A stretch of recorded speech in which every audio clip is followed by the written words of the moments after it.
परमेश्वर का वचन कहता है, भजन संहिता 145 उसका 19 में लिखा है, वह अपने डरवैयों की इच्छा पूरी करता है। यानी कि जो उससे डरते हैं। डरने का अर्थ है कि हम जो उसकी आज्ञाओं पर चलते हैं, उसकी आज्ञाएं बस इतनी है कि हमें पाप से दूर रहना है और उसकी इच्छा को पूरा करना। और जब हम ऐसा करते हैं कि हम अपने जीवन से पाप को दूर करते हैं और उस आज़ादी को महसूस करते हैं और हर एक काम जो प्रभु की दृष्टि में अच्छा है वो करते हैं, तो परमेश्वर हमारी इच्छाओं को भी पूरी करता है। अगर आपकी आज कोई भी इच्छा है तो अपनी इच्छाओं के लिए आपको बहुत ज़्यादा कुछ करने की ज़रूरत नहीं है। केवल आप मेहनत कीजिए और प्रभु पे भरोसा रखिए और उसी से मांगिए कि क्या मैं स्टेप लूँ, और हर एक जो पाप की दीवार आपके और परमेश्वर के रिश्ते के बीच में है उसको आप गिरा दीजिए, ताकि कोई आपसे ऐसी गलती ना हुई हो। और अगर हो भी गई है तो भी आप रिपेंट करके, आप वापस आके पश्चाताप करके परमेश्वर से अपना रिश्ता ठीक करो। क्योंकि यदि हमारा रिश्ता परमेश्वर के साथ अच्छा है तो सारी चीज़ें हमें मिल जाएंगी ना। और उनकी दुहाई सुनकर उनका उद्धार करता है।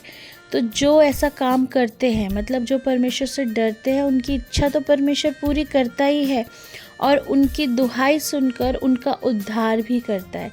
तो उद्धार तो केवल परमेश्वर के हाथ में है। और जब हम परमेश्वर की दुहाई देते हैं और उसकी आज्ञाओं पर चलते हैं तो सचमुच वो हमारा उद्धार करता है और हमें हर एक बंधन से छुटकारा देता है।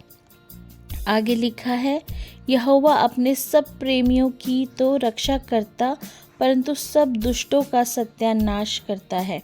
तो इसीलिए भी हमें पाप नहीं करना, क्योंकि दुष्ट का जो अंत है वो तो सत्यानाश है और मृत्यु है।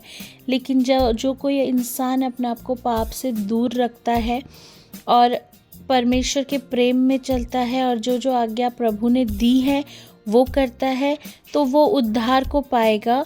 और जैसे कि लिखा है, यहोवा अपने सब प्रेमियों की तो रक्षा करता है। तो जो उससे प्रेम करता है परमेश्वर उनकी रक्षा भी करता है। आगे लिखा है, मैं यहोवा की स्तुति करूँगा और सारे प्राणी उसके पवित्र नाम को सदा सर्वदा धन्य कहते रहेंगे। तो आइए हम परमेश्वर की स्तुति करें ताकि सब लोग उसका धन्यवाद दें और अपने जीवन के द्वारा हम ये दर्शा दें परमेश्वर को कि हाँ, हम उसी के बच्चे हैं। तो यदि हमसे कुछ गलती हो भी गई है तो भी आप वापस आ जाइए। ऐसा नहीं है परमेश्वर एक्सेप्ट नहीं करेंगे। यदि आपका पश्चाताप हृदय की गहराई से होगा, दिल से अगर आप पश्चाताप कर रहे हैं, तो प्रभु आपके दिल को जांचने वाला परमेश्वर है। तो आप उसके पीछे हो लीजिए और प्रभु उद्धार करने में और आपकी रक्षा करने में सामर्थ्य परमेश्वर है। आमीन।